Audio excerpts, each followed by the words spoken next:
Ndikulandireni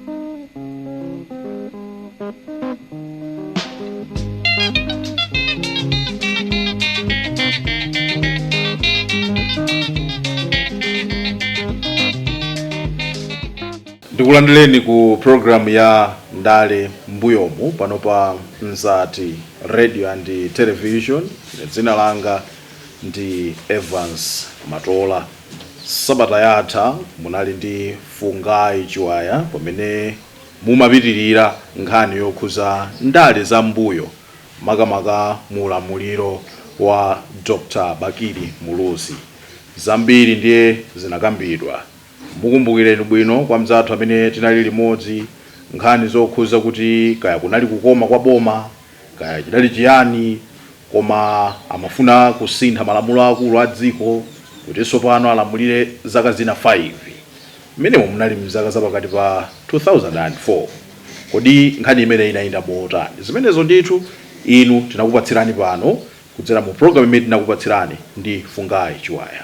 Pa kamera pali Joe Nsomera. Mundilole bwanji kuti ndilandire historian John Gunde pamene tikhale tikuyikoka pang'ono kuti tione kuti kodi Abakili anachitula bwanji chinthuchi nanga timangomva zoti kunabwera Professor Bingu wa Muthalika anachitenga motani. Pamakhala manong'onong'o kuti iwo anali ndi chipani chawo koma ku UDF anapezeka bwanji anachoka bwanji. Mundilole mulandire John Gunde. Ndikulandireni. Thokoza kwambiri bwana. Moyo uli bwanji? Umoyo kuyenda bwino. Ambuya kutisamalira. Tiyamikire. Zikomo. Tiyamikire. Zona. Munakamba mmene chinthu chamachiyendesera Abakili. Makamaka Ulamuliro mu temu yawo yachiwiri. Sitingayimalize kapena kuti sitingamalize nkhani zokhuza Bakili Muluzi mmene anayendesera dziko lino mu second term osakambapo zapita mulamba. Ndi ndani Peter Mulamba? Nkhani ya Peter Mulamba kuti timfotokoza nali ndani napanga zotani sikula napanga motani ndikuti tsopano kuti pita kutali ndikuti tuluza focus yathu koma makamaka in relation to Ulamuliro wa Dr. Bakili Muluzi. Nkhani ya Peter Mulamba inatuluka it should be between 2001 and 2003 imene zinkamveka kuna kuti zikuoneka kuti kubomako makamaka ku bungwe la ADMAC kuli ndalama za nkhani zimene zasowa estimated about 2.6 billion. Okay. Nde mwina tikuitchula panopo mu 2026 koma by 2003 zinali ndalama zochuluka. Okay. Ndiye zimene zinkaona kuti zasowa kapena kuti sinakhwire bwino ntchito sizodziwa ndalamazo zinayenda motani. Ndiye amene zimakhala nthawi zonse kuti ndalama za boma zikasowa fe ndalama za anthu pamayenera kuti pakhale kafukufuku ndalamazo zinasowa motani, who was responsible, kuti amene anali ndi mphamvu yogwira ndalamazo ndi ndani, nanga ndalamazo zikatuluka zikapita zimalowera kuti ngati kumagulidwa zinthu zamagulidwa kuti marisita alipo ndimene nthawi zonse boma limapangira zinthu zake. Nde nkhani ya Peter Mulamba itatuluka iwo anali ngati inali kuti nkhani yamba kale ndithu ngakhale ku court yafika kale koma inali nkhani nena kuti pakufunira kuti mmodzi mwa mboni zimene kuyikirapo mulomo pa nkhani ya kusowa kwa ndalama zimenezi komanso mwina kutchula ngati kuli anthu amene akuwadziwa anali a Peter Mulamba. Okay. Pa kusowa kwa ndalama 2.6 billion ku bungwe la ADMAC limene pano lilipo. Yes. Amene amatchulidwa anali a Peter Mulamba. Iwo ngati mboni imene kudziwa zamene chifukwa iwo anangati deputy director manager wa ADMAC. Ndiye ngati ndi udindo umenewo ndiye kuti sizingangotheka kuti ndalama zingangomera miyendo iwo osadziwa potengera ndi udindo. Mwina dakhala ngati munthu wamba kapena ngati munthu mlonda wa pa gate kapena ongoyeza chimanga anthu akamagulitsa kwa ADMAC mwina akakhala nkhani ina koma potengera udindo umene iwo anali nawo ndiye kuti amayenera kuti ayikirepo mulomo chifukwa kusowa kwa ndalama zimene zizi amayenera kuti adziwe kuti ndalamazo mwina zaenda motere. Mukamba kuti udindo wawo unali deputy director manager. Manager ni wanali ndani?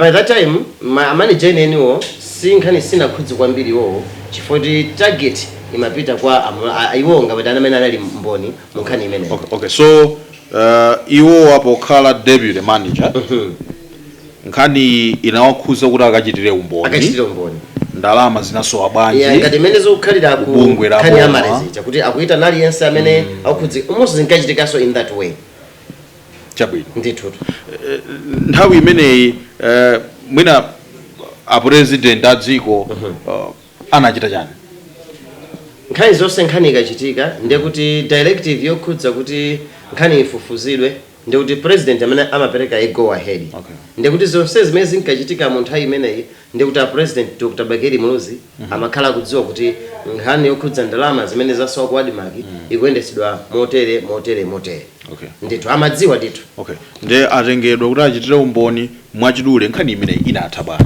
amalawi kwina adziwe kuti muulamuliro wa Bakili Muluzi makamaka mu chigawo chachiwiri kusowa kwa ndalama ya 2.6 billion ku adimaki inatha bwanji chimene chinadzidzimutsa anthu kwambiri ni nkhani yonena kuti pamene anthu amalawi amayembekezera kuti amlamba ndi amene akhuza kukayikira umboni pa nkhani yakusowa kwa ndalama zimenezi kudapezeka kunena kuti the money just disappeared anangosowa ndithu moti kuti lero tinene kuti chimene chinachitika kwa amlamba ndi chakuti zimakhala zovuta chifukwa kuti there is no way pamene officially it was recorded kuti amlamba anaphedwa kapena ali moyo but the man so up to date siti kudziwa amlamba ali kuti zimene amangokamba zinazo zimene anthu amangokamba iye zinate chifukwa nthawi zina zinthu zikachitika anthu ena amayikapo mlomo kuti mwina zinate so izozo tingathe kumazikamba pano kuti iye amlamba zinayenda motere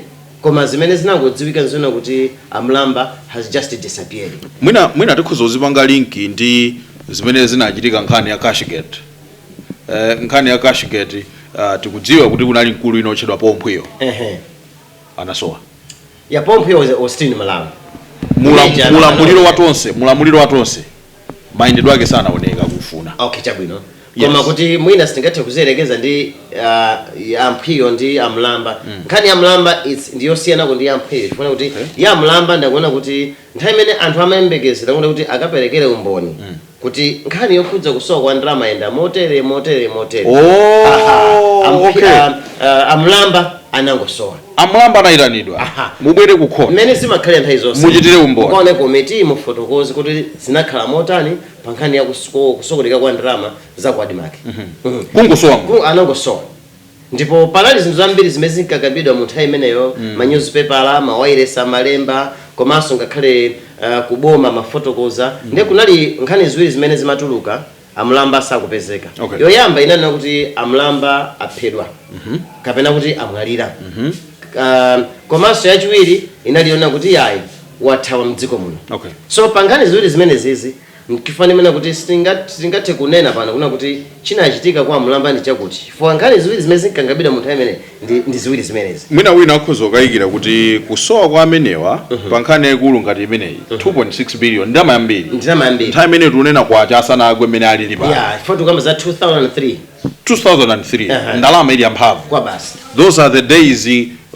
kuli 5 kwacha ikugwira ntchito 2 tambala 50 tambala ikugwira ntchito tukamba za 2.6 billion mwina wina akhoza kukayikira kuti I think my big fishes were connected we don't know kuti were the big fish connected to this kapena kuti chimene chinachitika ndi chani koma obviously mwina nkutheka kuti there should be some other big fishes that were connected to this story mwina nkutheka ndifukwa chake amlamba just disappeared koma kuti so tinenereti kuti were connected we just don't know chifukwa mwina kuthawako anachita kuthawitsidwa kana anathawa anachita kuthawitsidwa anathawa okha kapena anamwalira ndiye mwina izo ndizona kuti tikanakhala kuti mwina ndikuyika on a historical perspective ndiye sitingamathe kumayika maganizo a anthu amene are not even verified kuti zinakhala motere koma what is known njoti amlamba which is recorded njoti amlamba anapeza kuti iwo anasowa amene amayembekezera kuti akaperekepo umboni pa nkhani ya kusokonekera kwa ndalama ku bungwe la adimaki only God knows sure ndiye zitachitika zimenezi reaction ya munthu wamkulu Malawi 1 idali bwanji mukaona nkhani imene ifotokozera una kuti imakhudza makhoti komanso imakhudza nkhani yokhudza mmene zikali za public accounts committee pamafika pena pake ponena kuti president cannot say anything. Okay. Because opasani chitsanzo mezo khali yankhani yokhudza Amara's Hotel.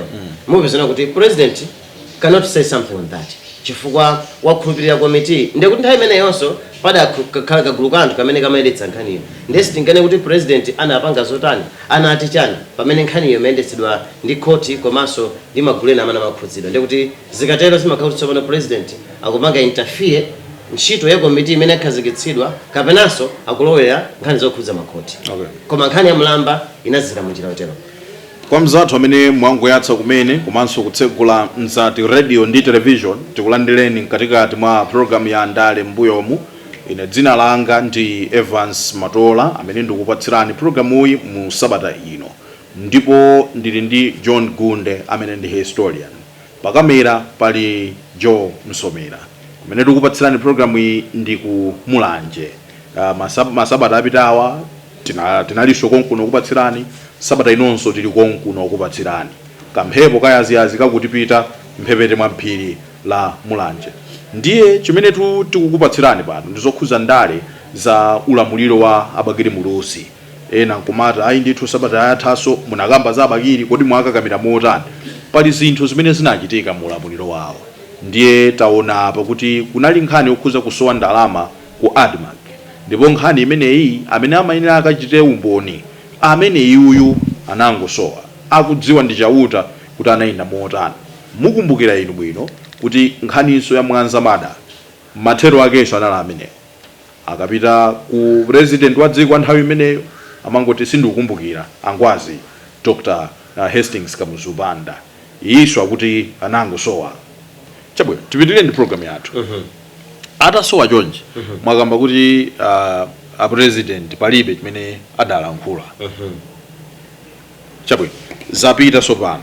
Ndiye mwina tionetse pali nkhani imene tikunena pano kuti munafukula munatambasula mu sabata yatha ndi mzanga Fungai Chiwaya nkhani yokhuza kuti apanga amend constitution.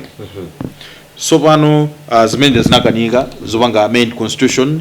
Ndiye tikuona apa kuti Abakili akuyima kunena kuti inetu anditengere chinthuchi amene ndamukhulupirira ndi malemu Professor Bingu wa Muthalika. Yes. Komatu abingu wa Muthalika anali mchipani chawo nthawi ina yake. What happened kuti zifike pamenepa? Chimene chinachitika nchona kuti mene third term komanso open term inakanika. Ndiye kuti inayi ntchito ya chipani kuti tikamakonzekera masankho a 2004. Kuti candidate wa chipani cha United Democratic Front akhala ndani. Yes. Chifukwa Dr. Bakili Muluzi malinga ndi malamulo sangathe kuyima. Ndi kunali anthu ambiri kumeneko amene analiso ndi ganizo nakuti inenso tu ndikuthekera menda tumikira dziko from 19 ndikhozo masula zingwe za acheya. Ndi zimene zija pana anthu angapa amene amaonetsa interest. Okay. Ndipo ngakhale kuti mwina Brown Pinganjira mwina official sanalankhule koma chifukwa chongo choka ku United Democratic Front ndikuyambitsa chipani chawo cha National Democratic Alliance nda ndiye kuti nkutheka kuti nawonso anali modzi mwa anthu amene maso awo amayang'ana pa office yomweyo atakhala kuti Dr. Bakili Muluzi koma anala UDF. Okay. Ndipo anatumikira UDF right from 1994. Okay. Ndiye zimene zitsopano zimene zinapangitsa tsopano kuti metu konzekera mu 2003 metu konzekera masankho a 2004 chipani cha United Democratic Front chimene chatumikira dzino kwa zaka zokwana 10 sichingangopita ku masankho opanda presidential candidate. Yes. Ndipo ene Dr. Bakili Muluzi anadzabweretsa dzina la Dr. Bingu Muthalika by then ali doctor o professor nobela pambuyo. Okay. Ndiye zimene zizi kunengati kuti tsopano Dr. Bingu Muthalika malemu alowa chipani cha United Democratic Front. Oh, ndiye I wish you well Dr. Bingu Muthalika ukunkuyamba koma poti mwina nangasi mwina azangu onena vantu akucholo kuti abingu sala khula.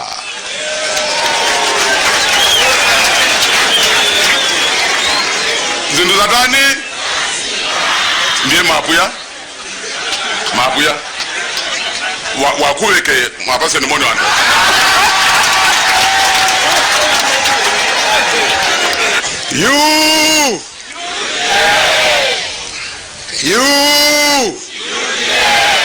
UDF. Okay, so anapangidwa endorsed adakali kuchipani chawo kuti anapangidwa endorsed ali kuchipani kapena ali mu UDF zimene zonse zidziwika koma what inesi ndikutsindi kudziwa kuzina khala motani koma what I know njonena kuti Dr. Bingwa Mutharika mene dzina lolo limatuluka kunena kuti anali akakhala ka presidential candidate wa United Democratic Front dzina limatuluka when he was within the party koma mukumbukirenso kuna kuti masankho wa 1994 so kunena kuti he dumped his own party chipani cha United Party UP United Party the founder dumped it ndi ukalowa UDF ku UDF ndi kumene kunatuluka dzina lawo kuti akhale presidential candidate. Mwina. We never know the whole process. Mwina kunali kuambirana kwa anthu awiri kwa Dr. Bakili Muluzi komanso Professor Bingwa Mutharika. We don't know kuti chinachitika ndi chotani fa pali misonkhano ina amakhala kuti kukumana kwa anthu makhala kwa chinsisi simukudziwa zimene akambirana. Koma point of view metikuona ndiona kuti Professor Bingwa Mutharika ali ku chipani cha United Democratic Front chimene chapangitsa kupanga dump United Party sili kudziwa kapena mwina nkukhumudwa ndi masankho a 1999 amene apeza mavoto ochepetsetsa. Yes, 1999 he contested. Kwa anapanga contest nditu. Ndipo he performed very poorly. Ndiye zimene zijazo tikungoona kutsopano Professor Bingwa Mutharika akulowa tsopano mu chipani cha United Democratic Front ndipo kumene kuko ndimene dzina lawo likutuluka. Ngakhale kuti kusankhidwa kwawo kunaonetsa kuti kunali mawenyu ena amene amachitika mu chipani cha United Democratic Front. Chifukwa kunali anthu amene chipani chachitumikira kuyambira mu 1992 Medicinal Pressure Group 1993 komanso mene chipani chimalowa mboma mu 1994 anthu ambiri akuti akhulupirika achitumikira chipani chicha amene sanali ndi nzeru ndithu anali ndi kuthekera kuti mali chipani chakatha kuchitsogolera tukamba chitsanzo chabwino cha Brown Pinganjira amene mwine chifukwa chokhumudwa kunali kuti basi inendi bwino nayenso ndikadziona ndikhoza kuyimba ndekha chifukwa ndimene amambetsa chipani cha National Democratic Alliance chimene chinapikisana nawo masankho apa 20 May 2004 ndipo anakwanitsa ndithu kupeza ma MP okwana 8 Brown Pinganjira ndithu chipani chawo anali ni mavoti ndithu sokuti anangolephera kuti kungolephera anali ni mavoti ndithu chifukwa pano watu analowa ku MCV yes amangoendera kumulanje kuno UMP alibe mwina tsiku lina tizabwerese pano kuti tizafunse bwinobwino kuti what happened kuti mukatuluke ku UDF atalengeza kuti aimetu ndi uyu kunali mkwiyo mwina him as a politician azafotokoza mbali yawo ine ndingodutsa mmene pamene vokha tiyesese ndikupa kuti bwana Johnson Mera atithandiza azabwere pano kuopa kuti tinina za maluwa koma chimene tikudziwa pano mchakuti Bakili Muluzi akupanga endorse Professor Bingwa Mutharika malemu kuti chinthuchi zingwe zanga za sapato azimasule ndi uyu komanso sikunali kungopanga endorse kokha kunali kuona kuti dzinalo likuona kuti apiteso convention chifukwa kuti anangochula kuti mwime atayimene chipani cha UDF ndi uyu dzina litatchulidwa Dr. Bakili Muluzi atapanga endorse is just an endorsement kuna kuti ine koma uyu ndiye kuti dzina lije limene kuti tsopano mmene chipani cha United Democratic Front chikupita ku convention ndiye kuti ndi angati amenenso akutsatira mapazi a Dr. Bakili Muluzi ovomerezana nazo kuna kuti convention iku tagwirizana kuti ndizoona ali kuti Professor Bingwa Mutharika kapena wina aliyense amene angakhale mtsogoleri kangakhale candidate wa chipani cha United Democratic Front ndipo ku convention imeneyi sikuti dzina linangodutsa mongodutsa iyayi chifukwa even Moses Dos ndi mmodzi mwa anthu amene anakapikisana malemu yes ndi amene anakapikisana ku convention imeneyi ndesi kuti Dr. Bakili Muluzi anangoona kuti iyayi basi Professor Bingwa Mutharika ndi amene muti muimire masankho a 2004 basi nkuthera pompa iyayi it was just an endorsement koma ndipo kunachitika convention ku chipani cha United Democratic Front kumene kunali kupikisana ndithu anakapikisana ndi Moses Dos okay ndithu so malemu Professor Bingwa Mutharika anakapanga contest ndi Moses Malemu. Ndipo anapambana kwambiri ndi Professor Bingwa Mutharika. Mwina tibwerere mbuyo pang'ono. All the attempts Bakili Muluzi atakanika kuti akhale ndi teremu ina. Decision yopanga announce kuti achitenge chinthu ichi ndi uyu. Chifukwa tikunena kuti Bingu wa Mutharika by then anali woti walephera chisankho. Wagonja. 1999. Ndiye chipani cholamula chukachula munthu oti anayimapo yekha zinavuta. Decision imene iyi Abakiliwo eni ake komanso mwina dziko linalandira bwanji? Dziko nkhani ina ilandira bwino. Ngakhale kuti kunali mawenyiwenyi wena. Koma potengera kunena kuti amene ayambitsa kupanga indozi a Professor Bingwa Mutharika Malemu ndi Dr. Bakili Muluzi. Dr. Bakili Muluzi ndinanena ine mu program ya Sabata yathu una kuti ngakhale kuti akuona kuti panopo akula koma atana kuti akufuna abwereke yande pamulanje kandi mblantamu kandi mulilongwe afuna akapangitse msonkhano. Bwana kula anthu ena amene mpaka na pano nkula amene ujasama maiwala. Because of the good things that he did to this country. Osaiwala nkhani olero ndugulira ni sabato. Izo ndizimeneso. Nkhani zina mukudziwa nthawi zambiri za campaign kumanya include zinthu zambiri ndipo ngoti anthu amanga stick pamawa amene ndugulira ni sabato. Ali ine. Koma anthu ndingaziwe size anthu akusanje. Pali zinthu zambiri zimene anthu akutipa. Pali zambiri ngoti anthu maso amangana po sabato. Koma anthu pali zinthu zambiri zimene feyo tanamizidwa. Zimene sizinachitike. Ndiye tikunena kuti Dr. Bakili Muluzi amenoja ndimana kuti is one of the best orator. Amene oti akaima pa podium kumalankhula ndi wanthu. Anthu amati okulankhula tu politician. Ndi modzi mwa atsogolo ochepa amene akaima ndi kumalankhula ndikondona kuti atakhala kuti afuna akapangitsa msonkhano pano. Bwana kudzadza kumene kuti. Ndiye ndikutanda zoti anali ndi chikoka. Ngakhale kuti amadziwa kuti 10 years yawo yatha koma anali ndi chikoka chachikulu. Kusonza kuti voice imene angalankhule iwo ndi imene anthu ambiri akhoza kuitsatira. Kodi mukawerenga mbuku by that time chimene chimapangisa kuti Abingwa achulidwe kuti achitengetu chinthu ichi ndi uyu chinali chani? Anali maholidays anji oti mpana akanene kuti mwasankhati munthu wabwino. Chifukwa kudziwa adalipo anthu ena. Ena amaziyerekeza kuti aine ndakhalapo nduna wakuti ndakhalapo nduna wakuti koma tikuona wawo kuti anayambisa chipani chawo kuchoka ku chipani chawo akutengedwa kupita uko ndoti zokhala unduna zanasanakhalepo. Dr. Bakili Dr. Bingwa Mutharika. Yes. Mmene amakalowa chipani cha United Democratic Front. Yes. Ngati njira imodzi wakonzetsera kuti apange proof kuti munthu uyo akhoza kuyendetsa dziko. Panali maudindo osiyana-siyana amene amba kusankhidwa. Anali mmodzi mwa anthu amene amathandizira kuyendetsa kayendetsedwe kachuma mdziko muno. Munthu ya towards the end ya ulamuliro wa Dr. Bakili Muluzi kuti kodi ndalama yathu yakwacha imene kune kuti ingogwedera-gwederayi tingapange motani. Oyi magwederaso nthawi imeneyo?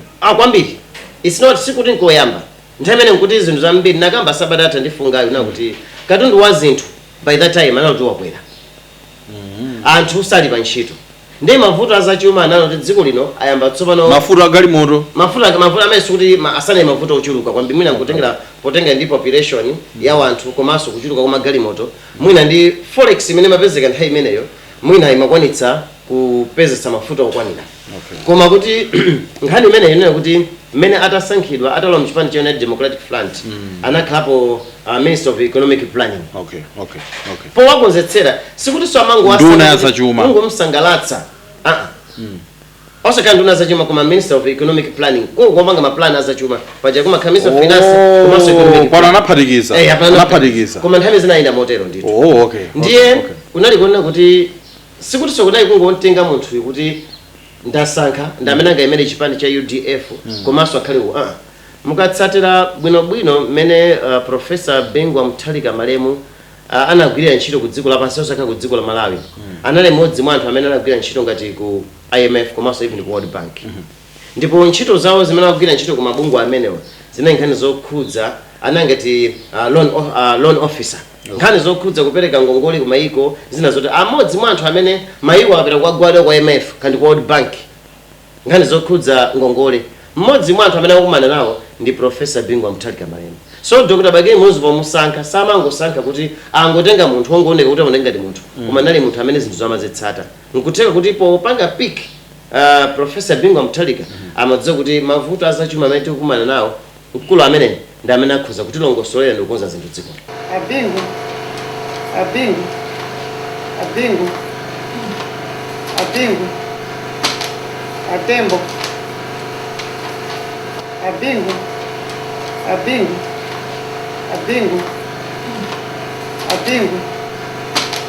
Atembo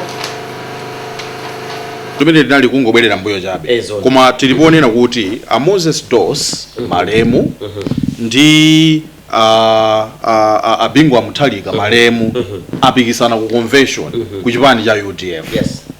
Ndipo a Bingwa Muthalika Malemu ndi amene anapambana. Yes. Ulendo unaenda muotani. Masankho amene anachitika pa 20 May mchaka cha 2004 anali masankho amene chipani cha United Democratic Front ndi chimene chinapambana. Okay. Kuti ndi chimene chapambana masankho ngakhale kuti kunali zambiri zosamwitsa ngati Malemu agwanda chakwamba anapanga challenge masankho amene kuna kuti ayi ndapambana ndine. Komabe potengera kuti malizatsi bungwe la meki ndimene laulutsa zimene zinaonetsa kuti tsopano chipani cha United Democratic Front kuchoka mu 2004 kufika mu chaka cha 2009 ndiye kuti tiyendetsedwa ndi Bingwa Muthalika ngati president komanso pansi pa chipani cha United Democratic Front. Ndipo deputy wawo anali Dr. Kasim Chirumba.